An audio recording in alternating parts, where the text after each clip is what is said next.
Ma'asyiral muslimin, sidang jamaah salat Jumat yang insya Allah dimuliakan dan dirahmati oleh Allah Subhanahu wa taala.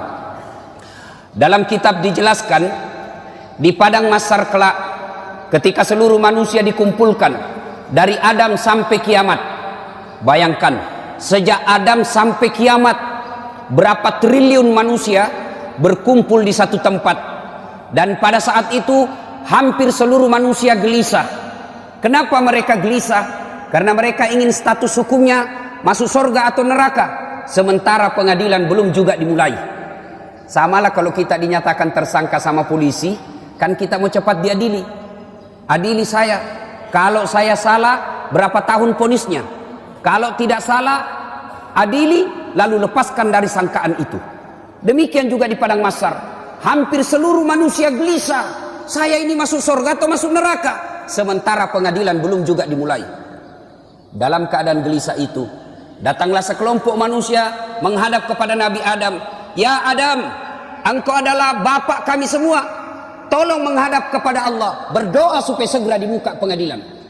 Mendengar ini Nabi Adam geleng kepala. Saya malu ketemu Allah hari ini. Kenapa? Saya pernah makan barang haram sekali waktu saya hidup. Di mana mau kusimpan mukaku? Adam alaihissalam sekali makan barang haram, malu ketemu Allah di akhirat kelak. Di mana mereka yang pegawai negeri, sejak masuk pegawai negeri mogok, seluruh gaji-gajinya sampai pensiun haram di sisi Allah. Seumur-umurnya makan barang haram, di mana mau kau simpan mukamu nanti di akhirat? Lalu Nabi Adam berkata, silakan kau datang kepada Nabi Ibrahim alaihissalam, minta kepada Ibrahim alaihissalam. Datang lagi sekelompok manusia ini. Ya Ibrahim, engkau adalah kakek para nabi, tolong menghadap kepada Allah, berdoa supaya segera dibuka pengadilan. Mendengar ini Nabi Ibrahim pun geleng kepala. Mas susah, masih ritoka iya. Saya juga malu ketemu Allah hari ini. Kenapa? Saya pernah bohong sekali waktu saya hidup. Di mana mau kusimpan mukaku hari ini? Ibrahim alaihissalam sekali bohong, malu ketemu Allah di akhirat kelak. Gimana anggota DPR yang tiada hari tanpa bohong? Gimana para politisi ketika kampanye pilkada, pilgub, pilpres, banyak janjinya, setelah terpilih tidak pernah dilaksanakan janjimu? Di mana kau nanti di akhirat? Cari kau nanti dengan Allah. Mana ini pembohong semua? Ibrahim alaihissalam sekali bohong, malu ketemu Allah. Di mana kita yang politisi tidak hari tanpa bohong? Lalu Ibrahim alaihissalam berkata, coba kau datang kepada Nabi Nuh alaihissalam, minta berdoa. Datang lagi sekelompok manusia ini menghadap kepada Nabi Nuh. Ya Nuh, engkau adalah Nabi dan Rasul, tolong menghadap kepada Allah, berdoa supaya segera dibuka pengadilan. Nabi Nuh pun berkata, susah juga, saya malu ketemu Allah hari ini. Kenapa? Saya pernah diutus menjadi Nabi. Nuh alaihissalam satu saja anaknya, malu dan takut ketemu Allah. Gimana bapak-bapak? 4 anaknya tidak ada yang bangun sholat subuh. Demi Allah, yang bisa menyelamatkan kita nanti di akhirat, ketika kita sudah dikubur, bukan rumah mewah, bukan rumah dinas, bukan mobil mewah, bukan tabungan, tapi apa? Anak yang soleh dan soleha yang mendoakan kita. Suatu ketika Nabi Allah Muhammad SAW menuju ke satu tempat. Dalam perjalanan ke tempat itu, Nabi Allah Muhammad SAW beserta sahabat lalu berkata, Nabi, cepat-cepatkan langkahmu. Kenapa? Nabi melewati pemakaman. Nabi bersabda, peri-peri kok. Sahabat langkahkan kaki dengan cepat. Selesai di tujuan, Nabi sampai balik lagi dengan rute yang sama melewati kuburan. Sahabat ingin mempercepat langkahnya karena tadi disuruh cepat. Sahabat mempercepat langkahnya. Nabi berkata, tidak usah cepat-cepat, santai saja. Sahabat bertanya, ya Rasulullah, tadi waktu pergi kami disuruh cepat, sekarang tidak, ada apa? Nabi menjelaskan, andai saja kau diberi pendengaran seperti telingaku, kau dengar ini orang tadi disiksa, diazab di kuburnya, disiksa di kuburnya. Saya tidak betah, kasihan saya tidak betah mendengar dia disiksa lama-lama, maka saya percepat supaya saya tidak dengar. Waktu pulang tidak lagi. Kenapa? Saya dengar berita dari Jibril. Allah perintahkan malaikat penyiksa kubur, hentikan siksaanmu. Kenapa? tidak mungkin bapaknya kusiksa di kuburnya sementara anaknya lagi mengaji sekarang membaca Bismillahirrahmanirrahim. Baru anaknya membaca basmalah, orang tuanya sudah lepas dari azab kubur. Itu anak yang soleh. Kalau anak yang suka mabuk, anak pezina, anggota DPR tapi nipu, jadi politisi tapi koruptor, bapaknya nanti juga disiksa di kubur. Nabi Nuh lalu berkata, tolong kau datang kepada Muhammad, Nabi penghulu segala nabi. Datanglah sekelompok manusia ini menghadap kepada Nabi Muhammad. Ya Muhammad, engkau nabi dan rasul, tolong menghadap kepada Allah, berdoa supaya segera dibuka pengadilan. Kalau Nabi sebelumnya angkat tangan dan malu ketemu Allah, Nabi Muhammad berkata, kalau bahasa kita, tenang sampean, duduk mako, sudah mana lo, duduk kok, saya menghadap kepada Allah. Hari ini Allah dengarkan doaku. Di sini berlaku salah satu mukjizat saya. Selain waktu saya hidup punya mukjizat Al-Quran, jari-jari tangan saya keluar air, kemana saya jalan dilindungi oleh awan. Hari ini berlaku mukjizatku di akhirat satunya. Apa? Allah dengarkan doaku hari ini. Syafaat saya berlaku hari ini, di mana seluruh manusia tidak didengar doanya, malaikat pun tidak didengar pemohonannya hari ini. Hanya saya yang didengar Allah. Duduk sampean. Nabi lalu menghadap kepada Allah. Ya Allah, kami sadar banyak dosa dan kesalahan, kami sadar banyak maksiat, tapi kami sudah sadar juga Engkau Maha Pengasih dan Maha Penyayang. Ya Allah, tolong ampuni dosa dan kesalahan kami ya Allah. Lalu mulai buka pengadilan.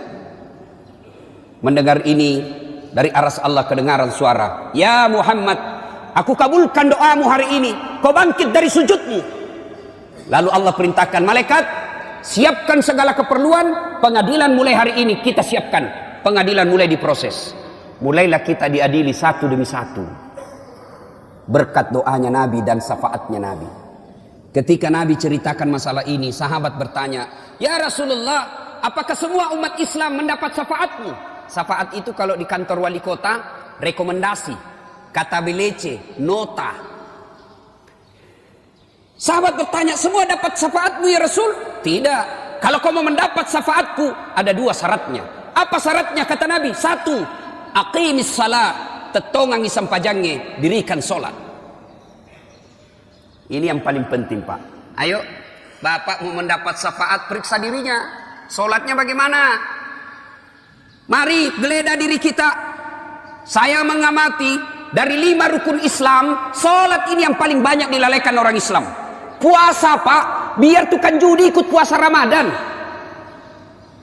Pemabuk ikut juga puasa Ramadan.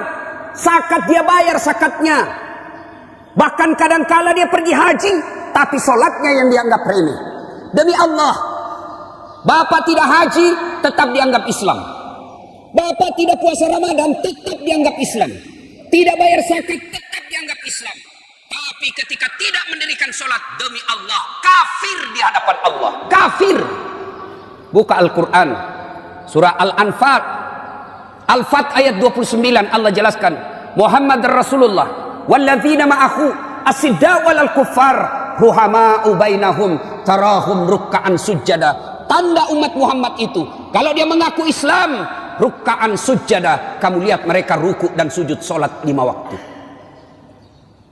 Bapak tidak puasa 5 tahun berturut-turut tidak puasa, tobat hari ini, besok dia bayar puasanya yang lepas, tidak ada lagi kalanya. Tidak bayar zakat 5 tahun berturut-turut, taubat hari ini, besok dia bayar semua zakatnya, selesai utang zakatnya. Tidak haji padahal sudah mampu, tahun depan dia daftar, tahun depannya dia berangkat haji, selesai utangnya soal haji. Tapi kalau Bapak tidak sholat subuh tadi, bagaimana cara bayarnya? Coba jelaskan. Yang tidak sholat subuh tadi bagaimana cara bayarnya? Tidak ada, tinggal nunggu siksaannya. Begitu Bapak tidak sholat subuh, besok bagaimana caranya? Dia bilang anak muda, besok Ustaz saya sholat subuh. Ya besok untuk besok. Saya sholat 2 kali, lebih salah lagi. Tidak ada Pak. Begitu pentingnya ini sholat. Sehingga Nabi menjelaskan, andai saja sholat ada dalam dirimu, maka sholat itu seperti fungsi pentingnya kepala. Coba lihat fungsi pentingnya kepala dalam diri kita. Ada orang perang, kena kedua kakinya, tangannya amputasi, potong 2 tangannya, potong 2 kakinya, masih bisa hidup. Ada orang tidak ada pendengarannya, masih bisa hidup. Tidak ada 2 matanya, buta sama sekali, masih bisa hidup. Tapi pernahkah kita melihat ada orang lewat di sini tidak ada kepalanya? Itulah orang Islam yang tidak sholat, ibarat manusia tidak punya kepala. Gimana Allah mau kasih, Nabi mau kasih kita syafaat? Jangankan 5 waktu, sholat Jumat saja terlambat. Ini saya masuk di sini setengah, sudah mulai azan masih setengah. Yang setengah ke belakang, yang terlambat, dengar baik-baik. Bapak sah sholat Jumatnya, cuma sudah tidak terdaftar di absennya malaikat. Sah sholat Jumatnya, tapi sudah tidak tercatat di buku hadirnya malaikat. Begitu khatib naik baca khutbah assalamualaikum, buku malaikat tutup, lapor yang terlambat datang tidak ada dalam namanya. Itu ciri-cirinya, coba lihat tandai mukanya mereka, Pak. Mereka itu paling terlambat datang, paling cepat pulang. Assalamualaikum, salamku, lompat. Baru mau masuk surga, nenekmu punya surga. Cuma sholat Jumat andalannya sekali sepekan, itu pun terlambat, paling cepat pulang. Gimana kita nanti berhadapan dengan Allah? Nauzubillah min dzalik. Kita berdoa kepada Allah. Ya Allah, berikan saya kebahagiaan. Ya Allah, berikan saya kemuliaan. Ya Allah, sukseskan usahaku. Ya Allah, perbaiki rumah tanggaku. Allah jawab permohonan kita. Hayya 'alas shalah, sini saya kasih kau kemohonanmu. Hayya 'alal falah, sini saya kasih kau kemenanganmu. Apa yang kau mau, sini. Hayya 'alal falah artinya mari saya kasih kau kemenangan. Tapi apa jawaban kita? Tunggu, lagi meeting. Hebatnya tahu, Tuhan yang suruh menunggu. Wali kota saja kalau panggil ajudan langsung lari ajudannya, Pak. Ajudan lari langsung, Pak. Siapa? Biar lagi tidur langsung bangun. Lalu kenapa ketika Allah yang memanggil kita, hayya 'alas shalah, jawaban kita, tunggu, lagi ada pembeli. Gimana Allah mau memperbaiki hidup kita? Sholat aja kita anggap remeh. Yang kedua, syarat mendapat syafaat menurut Rasulullah sallallahu alaihi wasallam, perbanyaklah menyebut namaku. Apa realitasnya? Apa pelaksanaannya menyebut nama Nabi? Salawat kepada Rasulullah Muhammad sallallahu alaihi wasallam. Kadang saya ditanya, Ustaz, kenapa doaku tidak dijabah Allah? Kenapa doaku tidak dijawab Allah? Salah satu sebabnya, siapa yang berdoa tidak diawali dan diakhiri dengan salawat, maka doanya tergantung antara langit dan bumi. Bapak passwordnya berdoa, kalau mau berdoa, Allahumma salli ala Sayyidina Muhammad wa ali Sayyidina Muhammad. Baru terbuka pintu aras doa. Ketika tidak bersalawat, tidak akan sampai doa kita. Coba perhatikan. Ketika Allah merintahkan kita puasa, Allah tidak ikut menunaikan ibadah puasa. Ketika Allah perintahkan kita haji, Allah tidak ikut menunaikan ibadah haji. Ketika Allah perintahkan kita bayar zakat, Allah pun tidak ikut menunaikan ibadah zakat. Tapi ketika Allah merintahkan kita solawat, dengar baik-baik firman Allah. Innallaha wa malaikatahu yusalluna ala nabi. Sesungguhnya Allah dan para malaikatnya bersalawat kepada Rasulullah Muhammad sallallahu alaihi wasallam.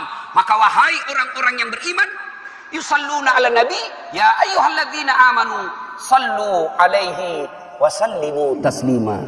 Bersalawatlah dengan garis bawahi catatannya dengan sebaik-baik salawat. Kadang-kala kita salawat tidak ikhlas. Kadang-kala kita salawat penyebutannya tidak bagus.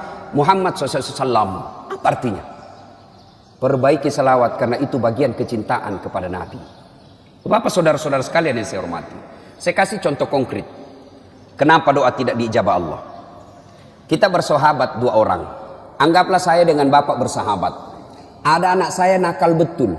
Bapak lagi sakit gigi, anak saya mukul tak, ribut aja kerjanya. Begitu saya meninggal, datanglah anak saya minta pertolongan kepada bapak. Pak, Om, tolonglah saya mau bayar uang sekolah tapi tidak ada duit. Pinjam luang duitnya. Lalu bapak berpikir apa? Ini anak kurang ngajar. Selama ini bikin pusing kita. Tidak pernah kita dikasih tenang di komplek. Datang istrinya bapak. Pak, jangan kau lihat itu anak. Jangan kau lihat itu sifatnya anak. Ingat bapaknya. Siapa bapaknya? Baik itu bapaknya. Akhirnya apa? Anak ini ditolong. Bukan karena melihat kelakuan anaknya. Tapi mengingat jasa-jasa bapaknya. Akhirnya apa? Dikabulkan keinginannya. Kalau Allah melihat dosa dan kesalahan kita, Pak. Istri aja kita tipu. Kita di kantor suka bohong. Kita suka makan barang haram. Sepertinya Allah tidak akan mendengarkan doa kita. Tapi doa sebelum kita lakukan, Kita menyebut ya Nabi salam alaik, ya Rasul salam alaik, ya Habib salam alaik, salawatullah alaik. Akhirnya apa? Allah kabulkan doa kita. Bukan karena melihat kita, tapi kita menyebut orang yang dicintai oleh Rasul, dicintai oleh Allah Subhanahu wa taala. Heran kalau ada orang Islam malas menyebut Nabi, padahal Nabi selalu mencintai kita sejak hidup sampai akhir hayat beliau. Masih ingat Bapak Ibu Saudara saya yang saya muliakan, ketika Nabi sakaratil maut, datang malaikat ingin mencabut nyawanya. Ya Muhammad, hari ini saya diperintah Allah untuk mencabut nyawamu. Bagaimana menurutmu? Nabi menjawab, ya Jibril, saya tidak khawatir. Kalau hari ini saya harus dicabut nyawaku, tolong berikan saya berita gembira. Jibril menjawab, seluruh dosa-dosamu Muhammad sudah diampuni. Seluruh malaikat sudah ngantri menunggu kamu. Seluruh nabi dan rasul haram masuk surga sebelum engkau lebih dulu masuk ke dalam surga. Mendengar ini Nabi lalu menjawab, ya Jibril, saya tidak mencemaskan diriku. Yang aku khawatirkan umatku. Bagaimana umatku sepeninggal saya nanti? Jibril lalu naik menghadap kepada Allah. Turun Jibril membawa berita. Ya Muhammad, ada berita gembira dari Allah. Meskipun engkau sudah tidak di tengah-tengah umatmu, meskipun engkau sudah tidak di tengah-tengah umatmu, meskipun engkau tidak di tengah-tengah umatmu, selama umatmu masih berpegang kepada Quran dan Sunnah, aman umatmu. Nabi lalu berkata, silakan eksekusi, cabut nyawaku. Mulailah dicabut nyawanya Rasulullah, meninggalkan telapak kaki, meninggalkan betis, naik ke perut, sampai ke dada, sampai ke kerongkongan. Di bibir beliau, apakah beliau ketika mau keluar nyawanya, siapa yang disebut? Apa beliau sebut Khadijah? Apa beliau istri Aisyah? Apa beliau sebut cucunya Hasan Husain? Tidak. Siapa yang disebut? Ummati, ummati, ummati. Umat kita yang disebut Nabi. Dan di akhirat kelak dijelaskan oleh Rasulullah, ketika hari kebangkitan, manusia pertama dibangkitkan Allah di hari kebangkitan, Rasulullah Muhammad sallallahu alaihi wasallam. Naik jenazah beliau. Seolah-olah bangun dari tidur dia gosok matanya. Lalu dia buka, dan begitu dia buka ada Jibril di depannya. Lalu Nabi bertanya, ya Jibril, hari apa ini Jibril? Jibril menjawab, ini hari kebangkitan seperti yang dijanjikan Allah kepadamu. Lalu Nabi menjelaskan, kalau ini hari kebangkitan, siapa yang dicari Nabi? Apa beliau cari bapaknya yang tidak pernah dilihat? Apa beliau cari ibunya yang cuma 4 tahun bersamanya? Apa beliau cari cucunya Hasan Husain yang sangat disayang? Tidak. Siapa yang dicari Nabi? Jibril, kalau ini hari kebangkitan, aina ummati? Mana umatku? Mana umatku? Begitu cintanya Nabi kepada kita. Lalu apa balasan kita kepada Nabi? Kadangkala kita injak-injak sunnah Nabi. Kadangkala kita bersalawat pun kepada Nabi kita sangat pelit. Sehingga pantas ketika Nabi jelaskan, sepelit-pelit umatku di antara kalian adalah yang ketika dia dengar namaku, dia tidak mau dan enggan bersalawat kepadaku. Ya ayyuhalladzina amanu sallu alaihi wasallimu taslima. Semoga ada manfaat. Lebih dan kurangnya mohon dimaafkan. Nun wal kalami masrun. Billahi fi sabilil haq. Barakallahu li wa lakum wa izaisil mu'minin. Innahu huwal ghafurur rahim.